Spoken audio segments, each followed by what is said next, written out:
What is up?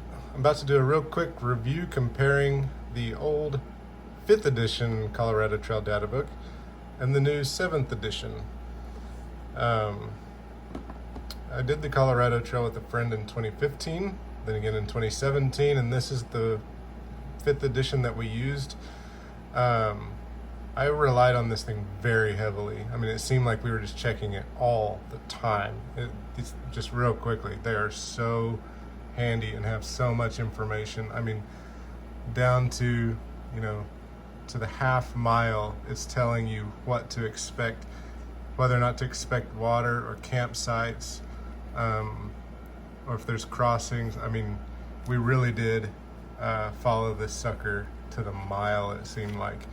So we definitely couldn't pinpoint mistakes in the book, but it was like we were kind of looking at each other like, I think the book was a little off on some of that. And it must have been. And so they came out with the 7th edition. So really, what are the differences? I'm not going to go through all the little ones, but you could quickly see. Let's go to the showstopper, segment 7. If we look at both of them, try to show it here. The miles are just slightly different. Like you look at the very first stop is like half a mile difference, or 0.4, and so the new version says segment 7 is 13.2 miles long, and the old version says it's 12.8 miles long. So there are little updates like that that probably make the new one a little more accurate. But the point of this video is to say, I wish I hadn't have bought the new one. Nothing against the Colorado Trail Foundation. I would always say support those guys. But if you've got one of the old data books, I would say, man, send those guys $20 and say, thanks for working on the trail, but keep your boat anchor. This thing's just so much bigger. I mean, and it's due to the waterproofness, but I kind of thought this one was waterproof. I mean, we got rained on several times, and you can see where it got kind of wrinkled and stuff, but it's not like it got to where you couldn't read it. So is the waterproof version really worth the girth and the weight? Because it's the same amount of pages. I want to say exactly. There's 87 and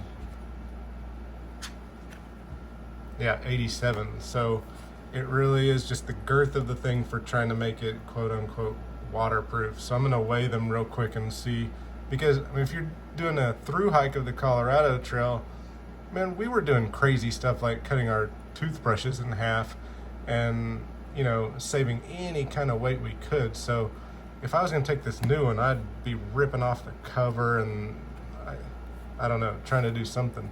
But if I was going to go do the Colorado Trail tomorrow, I'd take my old Databook for sure. But let's put some numbers to it. All right, so we're going to use our trusty United States Postal Service scale, because it's got to be the most accurate one. Who knows? Old school guy. Let's see where you're at. 3 ounces. And then if you can read it, it's 3.8 ounces. New guy. 6, 7. It's double. It's double the weight. That's what I'm talking about.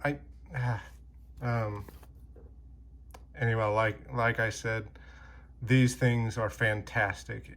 I would, at this point, if you don't have a data book to use, I mean, go ahead and get the 7th edition, but like I said, I would probably tear off the covers or try to help it out in some way. Or maybe you're not a weight weenie and you carry 60 pounds on your back. Then you're probably laughing and making fun of me already. But we had our pack weight down to about 24, 25 pounds just by being nerds like this.